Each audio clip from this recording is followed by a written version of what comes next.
यादव भी हमारे बूथ अध्यक्ष हैं। उन लोगों के मन में भी है कि भारतीय जनता पार्टी का विधायक अब की बार बनाना। मेरा सवाल पूछने का उद्देश्य ये था, अपने बीच में रोका जयनाथ जी, कि कार्यकर्ताओं के बीच, जनता के बीच चर्चा होती है कि दमदार जिलाध्यक्ष जयनाथ सिंह जब थे तो अधिकारियों पे अंकुश होता था जी। निचले स्तर के अधिकारी लीपा पोती में जो लगे हैं वो नहीं कर पाते हैं जी। आज भय खत्म, कार्यकर्ता उदास है।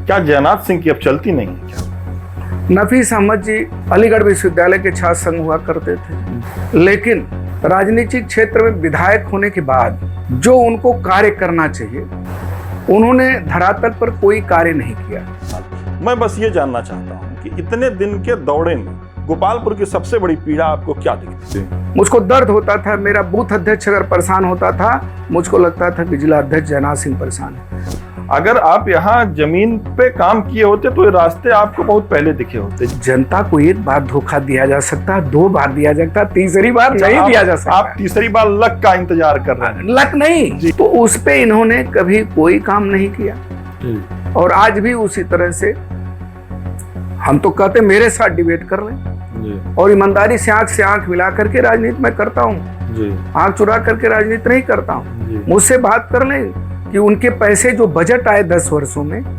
किन जगह खर्च हुए हैं। जयनाथ जी, आप गोपालपुर की जमीन में दमस बना रहे हैं, हाँ, माटी को गूंथ रहे हैं, हाँ, एकदम। क्या लगता है यहाँ जातीय समीकरण काम करता है? जयनाथ जी, आप कह रहे हैं कि मैंने लोगों की मदद की, हाँ, इस वजह से ये समीकरण टूटेगा। हाँ। बाय द वे, आपको टिकट नहीं मिलता है तो क्या गोपालपुर विधानसभा नहीं जीतेगी? और मैं बताऊं कि सबसे बड़ी पीड़ा मुझको क्या हुई कि मैं उस सड़क पे जब गया जी तो बहुत बड़ा बोर्ड नफीस अहमद विधायक जी का लगा था। लेकिन अगर अतरौलिया से अरुण राजभर को टिकट नहीं मिला तो ओम प्रकाश जी को भारतीय जनता पार्टी में रोक पाना आप लोगों के लिए आसान होगा? कि आप नफीस जी का कुछ चिट्ठा लेके, आप अपने शब्दों में जो भी काला चिट्ठा जो भी बयान कर रहे थे, कुछ चिट्ठा लेके घूम रहे थे, क्या मामला था? सवाल बेखौफ पूछे जाएंगे और जवाब भी बेबाकी से आएगा। सवाल भले मेरे द्वारा जनता के लिए पूछे जाएंगे, लेकिन जवाबदेही इस बार होगी जयनाथ सिंह की। जयनाथ सिंह नाम कोई आपसे अपरिचित नहीं होगा, वही आजमगढ़ के दमदार जिलाध्यक्ष, कद्दावर नेता जयनाथ सिंह आज हमारे बीच होंगे। नई चर्चा होगी। आज जिलाध्यक्ष जो भी रहे पद रहा अध्यक्ष जी के पास, उस पर चर्चा नहीं होनी है। चर्चा होनी है गोपालपुर विधानसभा पे, क्योंकि इस बार सूबे उत्तर प्रदेश के सबसे बड़ी सूबे की सियासत को जयनाथ सिंह ने आजमगढ़ के द्वारा गर्म कर दिया। अतरौलिया से गोपालपुर पे नजर डाल के बैठे हैं और गोपालपुर की जमीन बिल्कुल गर्म हो गई है। आज राजनीतिक चर्चा होगी, तो सबसे पहले स्वागत करते हैं जयनाथ सिंह जी का।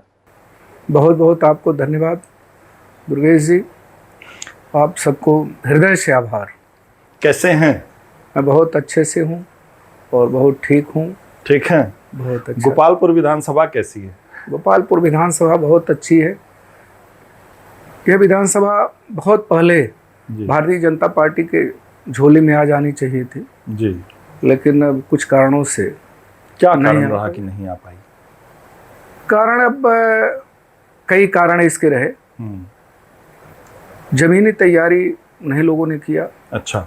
और इस क्षेत्र की उपेक्षा हुई, कुछ लोग जाति समीकरण के नाते छोड़ दिए कि फला जात के लोग अधिक हैं, फला जाति है, फला जाति है, और लगातार इस पे समाजवादी पार्टी का कब्जा रहा। बीच में बसपा का आया और समाजवादी पार्टी, वसीम अहमद जी विधायक थे, वसीम अहमद जी फिर मंत्री बने और फिर पुनः समाजवादी पार्टी से टिकट पाए जी, 2 बार से जी, विधायक आपके ही हैं जी।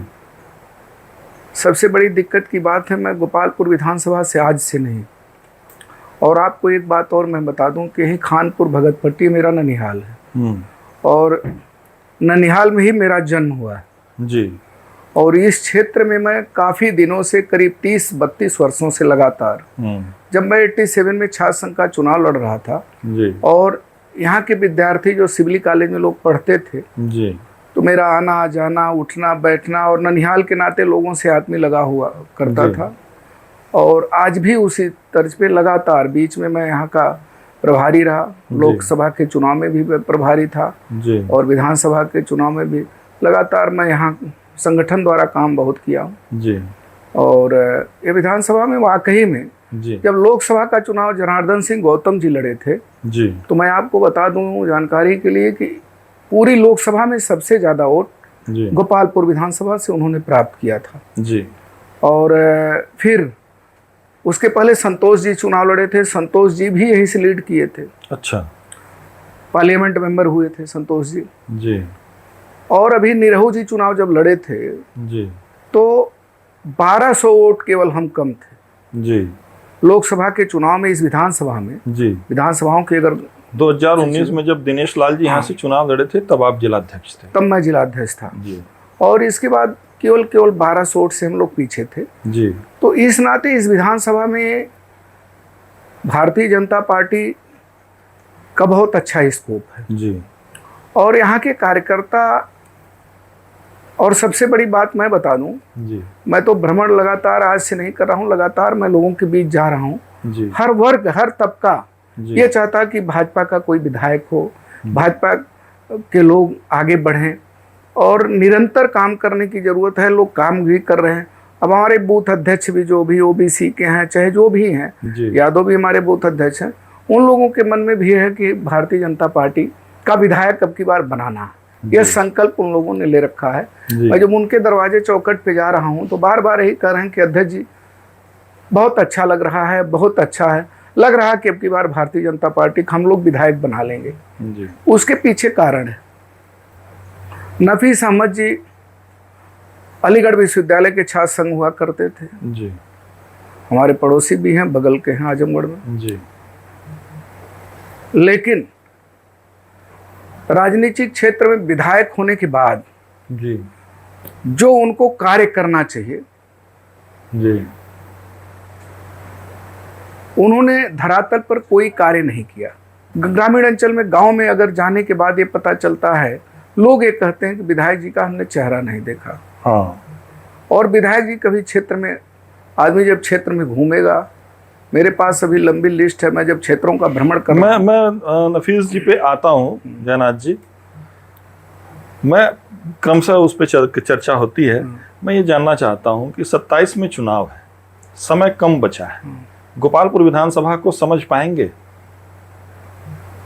हमको पूछ रहे हैं? हमको जी गोपालपुर विधानसभा को मैं तो 20 साल 25 साल पहले समझ रखा हूँ। जी, मैं इसलिए पूछ रहा हूँ डोर टू डोर। आप 2012 में सदर से विधानसभा प्रत्याशी रहे, चुनाव लड़े थे। फिर आपकी कर्मभूमि अतरौलिया रही। नहीं, मेरी हमेशा कर्मभूमि गोपालपुर विधानसभा और सदर रही है। अच्छा, मैं अतरौलिया केवल मेरा गांव हो सकता है। अच्छा, हाँ, मेरा गोपालपुर विधानसभा कर्मभूमि है। मैं यह सब लोग यहाँ के जानते हैं और बच्चे मुझको जानते हैं, मेरे साथ लोग पढ़े लिखे हैं। मैं हमेशा जब आजमगढ़ से चलता था तो ननिहाल ही आता था मैं। जी हाँ, और मेरी कर्मभूमि गोपालपुर विधानसभा है। जी हाँ, और मैं अच्छी तरह से यहाँ के गोपालपुर के लोगों को, गोपालपुर से लोगों से परिचित हूँ और गोपालपुर को ठीक से मैं जान चुका हूँ। और जमीनी हकीकत मैं बता रहा हूँ कि बहुत ईमानदारी से बता रहा हूँ कि वही इसमें कोई नहीं कि मैं आज विधानसभा लड़ने आया इसलिए बता रहा हूँ। लेकिन आपने गोपालपुर में दौड़ा करके राजनीतिक गर्मी बढ़ा दी, पारा चढ़ने लगा है। देखिए, मैं विद्यार्थी राजनीति करके निकला हूँ जी, मेरी कार्य करने की शैली अलग है जी। मैं जब कार्य कोई भी काम करता हूँ जी तो बहुत ईमानदारी और जिम्मेदारी के साथ करता हूँ, शिद्दत से करता हूँ। और जिले के सबसे दमदार जिलाध्यक्ष। हाँ, जब जिलाध्यक्ष मुझको पार्टी ने, मैं संगठन के काम को कभी नहीं किया था, किसी दायित्व पे मैं कभी नहीं रहा, लेकिन पार्टी ने रात में 11 बजे मुझको उत्तर प्रदेश के मुख्यमंत्री जी की सूचना आती है और प्रदेश अध्यक्ष जी महेंद्र पांडे जी की कि आपको जिलाध्यक्ष ही करनी है। तो मैं पूछा, करे भाई अभी तो हमारे पूर्व में जिलाध्यक्ष जो हैं साथ में हैं, कहना नहीं, आपको जिलाध्यक्ष और ना मना मत करिए जी। मैं बता रहा हूँ कि मैं उस रात को मैं सोचा कि संगठन अगर इतनी बड़ी जिम्मेदारी दिया है तो मैं निश्चित रूप से इसको भरपूर निर्वहन करूंगा और मैं उसको जितना भी मेरा कार्यकाल शेष बचा था संगठन का जी, बहुत शिद्दत के साथ ईमानदारी से जी। मुझको दर्द होता था, मेरा बूथ अध्यक्ष अगर परेशान होता था, मुझको लगता था कि जिला अध्यक्ष जयनाथ सिंह परेशान है। मेरा मंडल अध्यक्ष कहीं परेशानी में आता था तो मैं उस परेशानी को अपनी परेशानी समझ करके उसके लिए खड़ा हो जाता था जी। ये मेरे कार्य करने की शैली में है और हमेशा मैं कार्य करता हूँ कि मान स्वाभिमान के लिए खड़ा रहा हूँ और आगे भी रहूँगा। आगे गोपालपुर की जनता भी जैसे आदेश करेगी वैसे पालन करूंगा। अच्छा, मैं अगर चर्चाओं पे चर्चा करूं जो बाजार में अमूमन लोगों के बीच होती रहती है, जयनाथ जी बतौर जिलाध्यक्ष इनका कार्यकाल सबसे अच्छा रहा, सबसे बेहतर रहा जी। और आजमगढ़ की राजनीति में संगठन ने रिपीट जिलाध्यक्ष दिया। जी जी। आखिर जयनाथ जी में क्या ऐसी कमी रह गई कि रिपीट नहीं हो पाए? नहीं, देखिए उसमें कमी नहीं थी जी। मेरे पास, मैं आजमगढ़ लालगंज दोनों जिले का अध्यक्ष रहा। मैं इसलिए पूछ रहा हूँ क्योंकि मैं पब्लिक के बीच जाता हूँ, मैं कार्यकर्ताओं के बीच जाता हूँ। मैं बता रहा हूँ उसको आप सुनिए बड़ी गंभीरता से। बहुत अच्छा विषय आपने रखा है जी कि आजमगढ़ लालगंज दोनों जिलाध्यक्ष एक साथ था जी, जब मैं जिलाध्यक्ष था जी। और मेरे जिलाध्यक्ष के बाद जब कार्यकाल समाप्त होता है, संगठन में हर 3 साल में चुनाव होता है, तो 3 वर्ष जब बीत गए तो चुनाव हुआ। तो चुनाव के पहले यह तय हो गया, संगठन ने किया कि 2 जिला हो जाएगा, लोकसभा वाइज जिलाध्यक्ष हो जाएंगे जी। जैसे गोरखपुर है, गोरखपुर महानगर है, जौनपुर का है, मछलीशहर अलग है, तो इस तरह उसी के साथ एक और जौनपुर में भी अलग हुआ जी। तो मैंने संगठन में ऊपर में बात किया जी। लोगों ने कहा कि आजमगढ़ जिले का आपको जिलाध्यक्ष नहीं, हमने कहा जब दोनों जिले का मैं जिलाध्यक्ष रह चुका हूँ हाँ। तो हाफ जिले अध्यक्ष का मुझको कोई अब आवश्यकता नहीं है। और मेरे दोनों महामंत्री जी, धुरू सिंह मेरे महामंत्री थे और ऋषि कांत राय महामंत्री थे। हमने कहा मेरे दोनों महामंत्री को जिलाध्यक्ष बना दीजिए जी, और मेरा एकदम पूरा समर्थन रहेगा। अच्छा, और मैं आगे विधानसभा या जो भी चुनाव मुझको लड़ाएंगे आप लोग, मैं लड़ूंगा। ये मैंने उसी समय प्रण कर लिया कि लोकसभा अध्यक्ष जिला नहीं बनूंगा। मेरा सवाल पूछने का उद्देश्य ये था, अपने बीच में रोका जयनाथ जी, कि कार्यकर्ताओं के बीच, जनता के बीच चर्चा होती है कि दमदार जिलाध्यक्ष जयनाथ सिंह जब थे तो अधिकारियों पे अंकुश होता था जी। निचले स्तर के अधिकारी लीपा पोती में जो लगे हैं वो नहीं कर पाते हैं जी। आज भय खत्म है, कार्यकर्ता उदास है जी। क्या जयनाथ सिंह की अब चलती नहीं है? क्या नहीं चलती नहीं है, पूरी भरपूर चलती है। और उसी तेवर में मैं रहता हूँ जैसे जब जिला अध्यक्ष था तब, और आज भी मैं जिला अध्यक्ष नहीं हूँ, एग्जीक्यूटिव मेंबर उत्तर प्रदेश का हूँ। कार्यकर्ता उदास नहीं दिखता है? नहीं, उदास दिखता है तो मैं उसके साथ खड़ा रहता हूँ। जो भी मेरे पास पदाधिकारी, कार्यकर्ता, बूथ अध्यक्ष, विधानसभाओं के लोग जब आते हैं तो आज भी मेरे आवास पे 150, 200, 300, 400 लोगों की संख्या। आप जब भी कभी एक बैग आ जाइए तो सुबह हमारे आवास पे लोग आते हैं, पवई से, लालगंज से, मेहनगर से, गोपालपुर विधानसभा, अतरौलिया से, मुबारकपुर से, जीयरपुर सगरे से लोग आते हैं। और आप सही कह रहे हैं कि कार्यकर्ताओं के अंदर जरा सा भी अगर कोई चीज़ होती है, मुझको जानकारी होती है तो मैं उसमें पहल करके उन कार्यकर्ताओं के सम्मान के लिए खड़ा होता हूँ। और आज भी उसी तर्ज पे मैं काम कर रहा हूँ, जरा सा भी मैं विचलित नहीं होता हूँ। अच्छा हाँ। जयनाथ जी, जैसा कि अभी आपने बताया कि गोपालपुर में आपकी कर्म भूमि रही है, आना जाना, लेकिन जहाँ तक मुझे जानकारी है कि जब से आपने गोपालपुर विधानसभा में भारतीय जनता पार्टी से दावेदार प्रत्याशी, बतौर प्रत्याशी की ताल ठोकी है आपने, तब से आपका दबदबा यहाँ बढ़ा है, आना जाना बढ़ा है। बहरहाल मैं बस ये जानना चाहता हूँ कि इतने दिन के दौरे में गोपालपुर की सबसे बड़ी पीड़ा आपको क्या दिखती है? गोपालपुर की पीड़ा 2 पीड़ाएं बहुत हमको हर्टली उसमें हुआ जी, कि मैं जब गांव में ग्रामीण अंचलों का दौरा किया जी, मैं जब किसी गांव में जाता हूं जी तो देख रहा हूं कि वो सड़कें नहीं बन पाई, उपेक्षा हुई है, जनप्रतिनिधियों ने ठगा है, धोखा दिया है जी। और सबसे बड़ी बात जो थी, मेरे सवाल का जवाब देते समय जयनाथ जी ध्यान रखना होगा कि सरकार आपकी रही है। मैं बता रहा हूँ ना सर, आपसे एकदम बेबाकी से आपसे बात मैं कर रहा हूँ, मुझको कोई हाँ एकदम मैं बताऊंगा। और मैं हर चीज सरकार ने क्या किया है और जनप्रतिनिधियों को क्या करना चाहिए वो क्या किए, मैं एकदम उसी विषय पे आ रहा हूँ। इसके बाद जब मैं कटान हो रही थी देवरांचल में, मैं जब दौड़ा किया जी, तो दौड़े के बाद जो मुझको सबसे बड़ी पीड़ा हुई, जो कार्य बहुत पहले हो जाने चाहिए थे जी, मैं देखा जिला अधिकारी 3 बार वहां का दौरा किए जी, बाढ़ नहीं आई थी, कटान हो रही थी जी, और कटान पे जो बंधे, एडवांस बंधे बने थे जी, मैं देखा बंधा बंधा बन गया था, सब कुछ था जी, लेकिन जो वहाँ के लोग हमेशा परेशान हुआ करते हैं, बाढ़ में भी, कटान से भी हर वर्ष परेशान होते हैं। जब बाढ़ आ जाती है तो उनको कहीं न कहीं शिफ्ट होना पड़ता है जी। मेरे जिलाधिकारी महोदय से वार्ता हुई और जिलाधिकारी महोदय जी भी मन में इस बात को बनाए थे कि इन लोगों को हम जितनी भी घर हैं कहीं जमीन दे करके विस्थापित कर दें जी। तो उस पर हम सब ने प्रस्ताव बना, डीएम साहब ने उसको शासन में भेज दिया है। करीब 200-250 परिवार हैं, उनको 2-2 बीसे की जमीन जी। अलॉट हो गई है, मैंने वो प्लानिंग में है, जी। सारे सिस्टम हो रहे हैं, हमेशा के लिए वो लोग स्थापित हो जाएंगे, कहीं दिक्कत ही नहीं आएगी, जो हमेशा प्रॉब्लम होती है। अच्छा। उनको मुआवजा देना पड़ता था, उनको कहीं कोई चीज़ सुविधा देनी पड़ती थी, हमेशा सरकार उसमें परेशान होती थी। अब एक बार वो विस्थापित हो जाएंगे, वहाँ से दूसरी जगह शिफ्ट हो जाएंगे, वो प्रॉब्लम हमेशा के लिए ख़त्म हो जाएगी। और मैं बताऊं कि सबसे बड़ी पीड़ा मुझको क्या हुई कि मैं उस सड़क पे जब गया जी, तो बहुत बड़ा बोर्ड नफीस अहमद विधायक जी का लगा था। अच्छा। और वहाँ सड़क बनी ही नहीं थी। ये तो कहाँ बता रहे हैं आप? वह आप जब जाएंगे जी, दीवारे के तरफ, जी, बुढ़ऊ बाबा से आगे, जी, वहाँ पे एक पुल है। जी, उस पुल के पास मैं जब पहुंचा तो मैं वहाँ रुक गया। जी, मैंने कहा भाई विधायक जी का ये बोर्ड लगा और यहाँ सड़क बनी नहीं है। हाँ, तो हमारे क्षेत्र, उस क्षेत्र के तमाम ग्रामवासी लोग थे, तो लोगों ने कहा सर देखिए दो चीजें हैं। पहला तो इस पुल को हम लोगों ने अपने श्रमदान से बनवाया। हाँ, ये आप जान रहे हैं हाँ, इस बात जानकारी है जी। मैं जब वहाँ खड़ा हुआ तो लोगों ने कहा इस पुल को मैंने अपने श्रमदान में ग्रामीण जुटा के अपने पैसे से बनवाए। दूसरा जो ये बोर्ड लगा है ये सड़क का, ये सड़क बनी ही नहीं जी। और इसका उन लोगों ने पता नहीं भुगतान कराने के लिए लगाया, किस लिए लगाया, अभी तो मैं जांच इसकी करवा रहा हूँ। हाँ। ये चीज हो जाएगी। तो इस तरह की एक पतीली के एक चावल अंदाजने से पता चल जाता है कि हाँ हुआ क्या है जी। 10 वर्षों में जी। दूसरी बात, अभी मैं दौड़ा कर रहा था कप्तानगंज से अंदर, एक महाराजगंज वाली रोड से एक सड़क जाती है जी। उस सड़क पे जब मैं गया 6 किलोमीटर की सड़क है जी।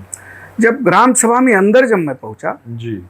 और वो अंदर पहुंचने के बाद 7-8 जगह इतने इतने पानी लगे थे जी। और पानी लगने का कारण यह था कि वो सड़क पीडब्ल्यूडी की थी जी। और उस सड़क पे विधायक निधि द्वारा जी कोई कार्य कराया नहीं गया था। जी।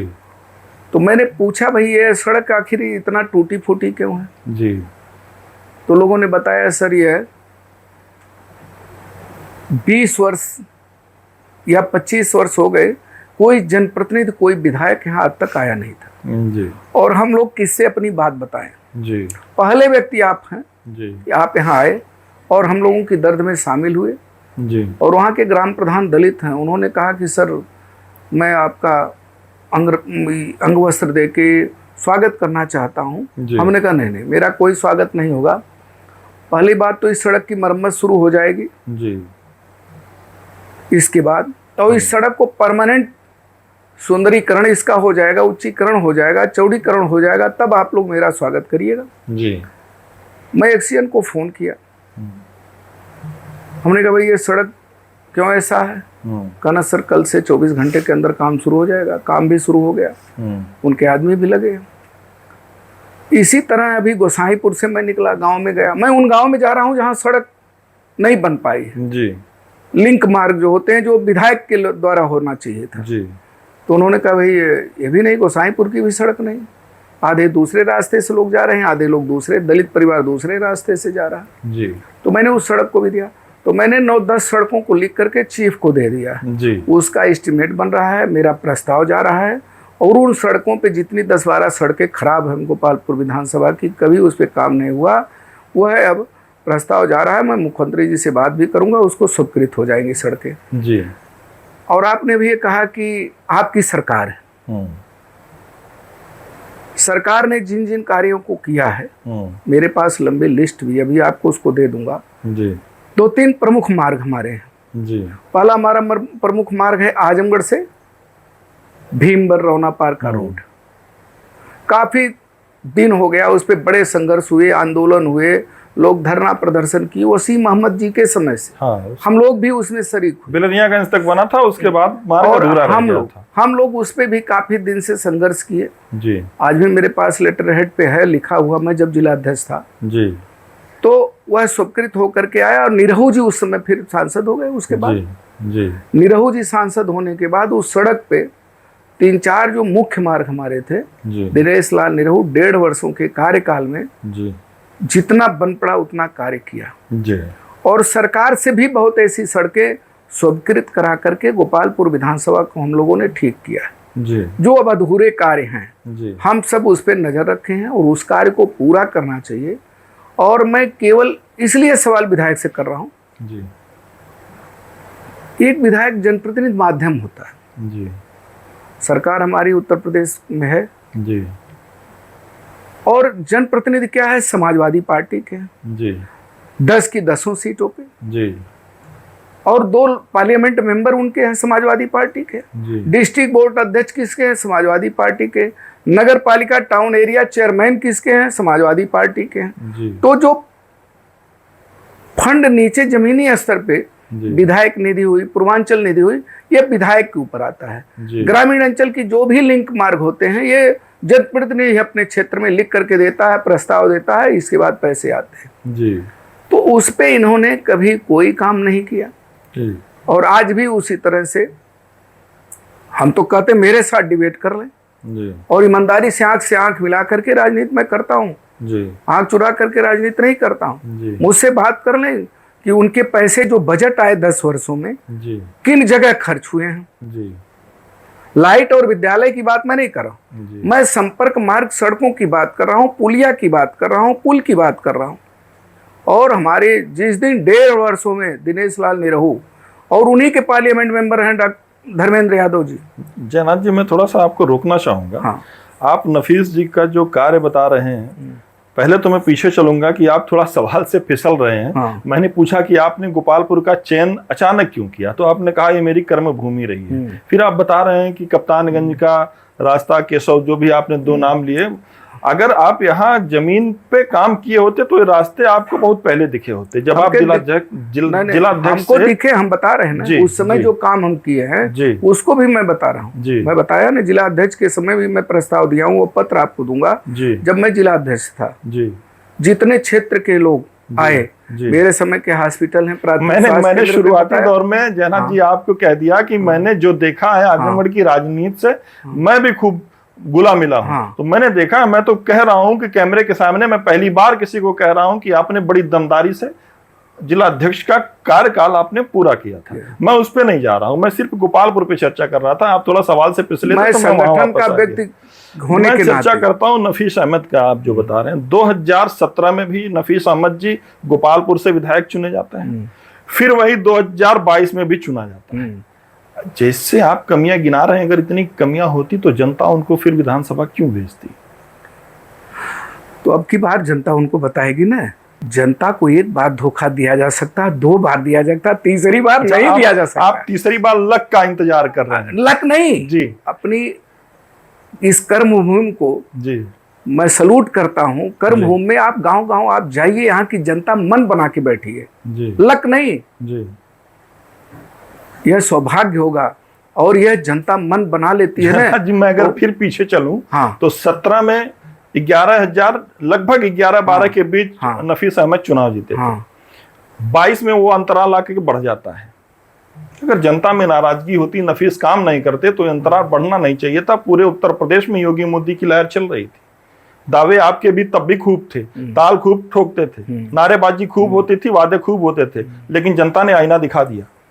देखिए उस समय क्या नफीस जी या समाजवादी पार्टी लोग जातिवाद का नारा दे करके अलग अलग बांट करके इन लोगों ने राजनीति किया। जाति का नारा, जातिवाद का नारा खूब दिया इन लोगों ने जी। लेकिन जी, मैं जब जिला अध्यक्ष था जी, तो मैंने कभी जात पूछ के कार्य नहीं किया जी। ये आम जन में भी है, लोगों के मन में भी है। मेरे पास अगर दलित भी आया मैंने उसी शिद्दत के साथ उसकी मदद की, अगर यादव भी आया तो मैंने उसकी मदद की, मुसलमान भी मेरे पास, और धर्म जात से ऊपर उठ करके मैंने अपने संगठन का जिला अध्यक्ष होने के नाते मैंने बड़ी ईमानदारी से काम किया। ये कहीं भी किसी से आप ये प्रूफ के साथ पूछ सकते हैं जी। तो अब की बार मैं तो खुद कह रहा हूँ, अब की बार जातिवाद का जो गोपालपुर में भी है, जातिवाद का सारा भ्रम टूट जाएगा इन लोगों का जी। मेरे साथ यादव। जयनाथ जी, आप गोपालपुर की जमीन में दमस बना रहे हैं, हाँ, माटी को गूंथ रहे हैं, हाँ, एकदम। क्या लगता है यहाँ जातीय समीकरण काम करता है? जाति समीकरण आपकी ध्वस्त होगा। काम करता, पीछे काम किया है कि नहीं किया? नहीं, काम किया तो है तभी ना ये स्थितियां आई। जो चुनाव आप हारे, ये इसमें जातीय समीकरण का कितना रोल रहा है?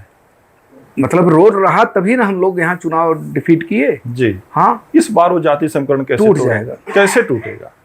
हम उसके हवा में नहीं टूटेगा, कहने से नहीं टूटेगा। मैं उसका एग्जाम्पल दे रहा हूँ ना जी।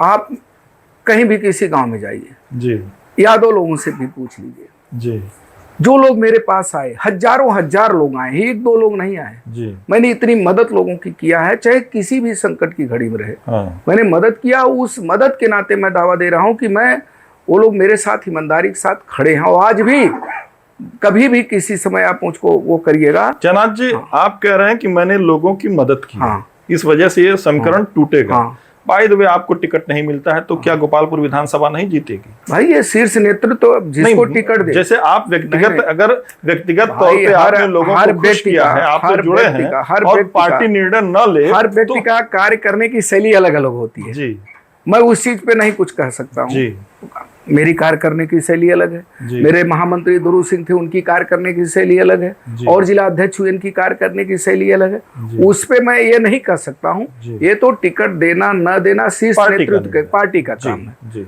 और मैं तो कह सकता हूँ कि विधानसभा गोपालपुर जी वाकई में बहुत अच्छी विधानसभा है। यहाँ के लोग बहुत अच्छे हैं। जी और इन लोगों के साथ समाजवादियों ने धोखा दिया है, जी चाहे वो मेंबर ऑफ पार्लियामेंट रहे हों, जी। चाहे एमएलए हों, जी। चाहे कोई भी हो, जी जनप्रतिनिधियों ने ठगा है। हमारे भारतीय जनता पार्टी का कोई अगर जनप्रतिनिधि हुआ होता तो निश्चित रूप से क्षेत्र का विकास होता, एक माध्यम बनता, इसमें कोई दो राय नहीं। जी। जनाब जी, जैसे गोपालपुर में एक जाति समीकरण को आपने बताया, आम चर्चा होती है, अब तो लोग कैमरे के सामने कहने लगे हैं कि भारतीय जनता पार्टी का हार का एक प्रमुख कारण गुटबाजी भी है। आपको क्या लगता है, दिख रही है गुटबाजी? मैं इसलिए पूछ रहा हूं जयनाथ जी कि भारतीय जनता पार्टी की एक खूबसूरती है कि एक कार्यकर्ता भी प्रदेश अध्यक्ष के लिए दावेदारी कर सकता है। यहां दावेदार ज्यादा होते हैं और पार्टी किसी एक को टिकट देती है। अच्छा, जब दावेदारी ज्यादा लोगों की होती है तो उम्मीद भी बढ़ती है, पार्टी भरोसा भी देती है, लेकिन आखिरी में एक प्रत्याशी उतारती है तो बाकी दावेदार अपने दाव पेच में लग जाते हैं। क्या, किस नजरिए से देखते हैं इस चीज को?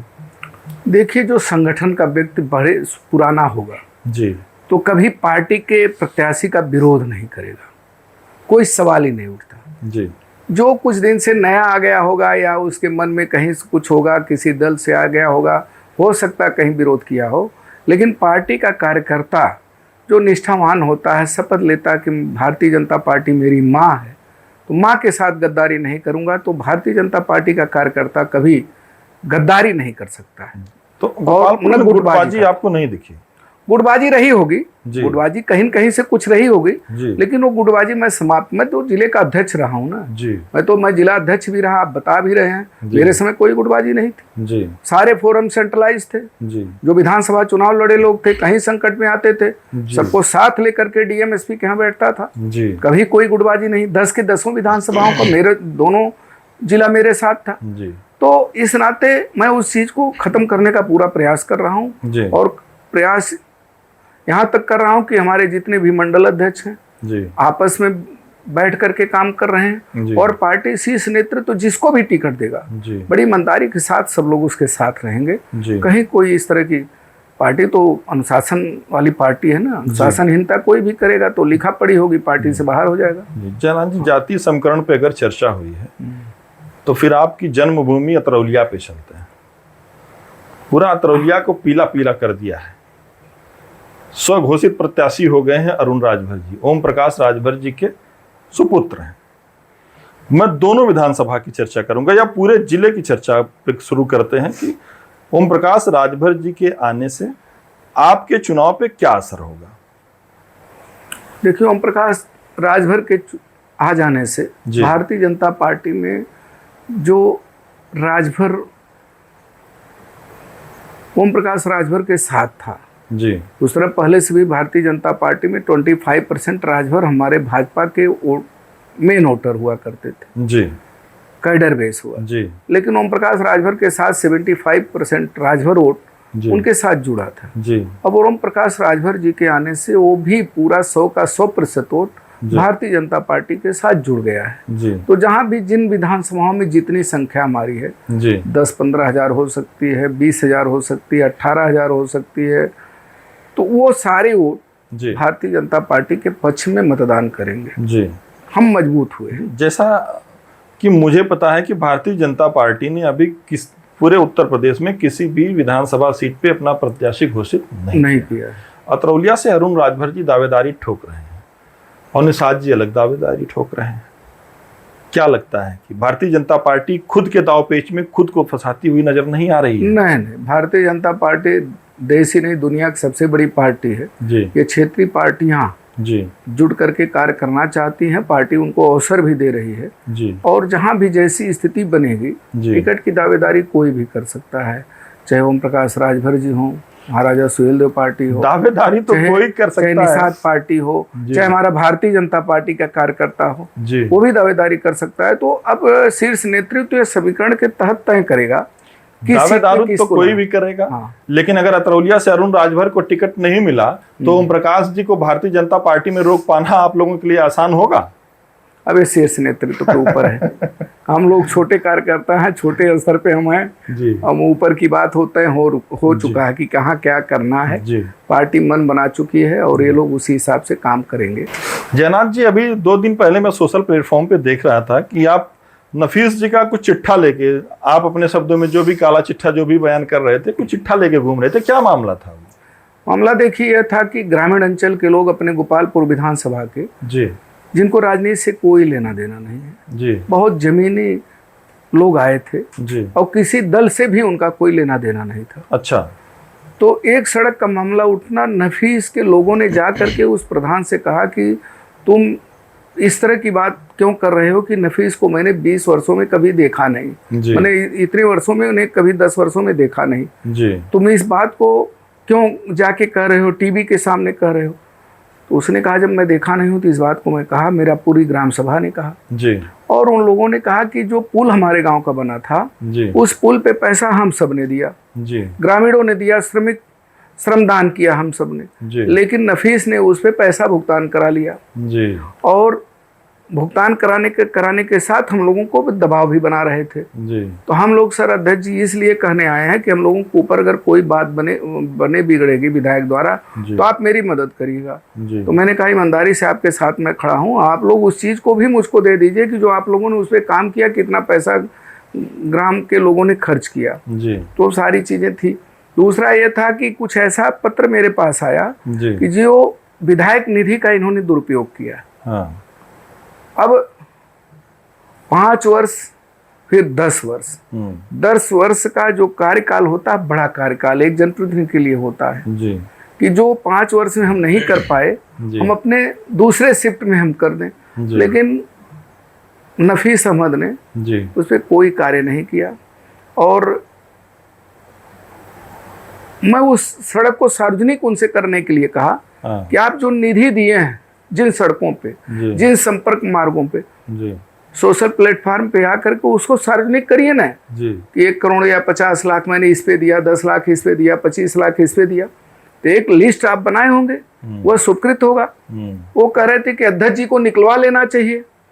मैं प्रश्न उनसे कर रहा हूँ, मैं अध्यक्ष जी क्यों निकलवाने चाहिए? अगर आप ईमानदार विधायक हो, आप पैसे का दुरुपयोग नहीं किए हो, पैसे का बंदरमाट सरकारी धन का दुरुपयोग नहीं किया हो, तो ईमानदारी से उसको व्हाट्सएप प्लेटफॉर्म पे आओ, आप सोशल मीडिया पे उसको डालिए कि मैंने यहाँ इतना बजट दिया। जनता तो आखिर जाने गाड़ी कमाई खून का पसीने का पैसा है, आप उस पैसे का दुरुपयोग किए, उसको आप दीजिए कि मैंने फला ग्राम सभा में इतना पैसा दिया, तो उस ग्राम सभा के लोग जानेंगे कि हाँ इस पे पैसा इतना भुगतान हुआ है, काम हुआ है कि नहीं हुआ है। मैं इस हकीकत पे उनको लाना चाहता हूँ। जांच करवाइए। हाँ, जांच अब तो जांच हो रही है, जांच मैंने लिख करके अपने लेटर हेड पे दिया है। अच्छा। और बहुत जल्द वो भी सामने आ जाएगा इनका। अच्छा। हाँ, और दूसरी बात यह है, ये भी कहने में आते हैं कि लोगों ने हमको वोट नहीं दिया है, तो अखिलेश और मुलायम को दिए वोट। हाँ, ये चर्चाएं, ये चर्चा वो बार बार कहते हैं।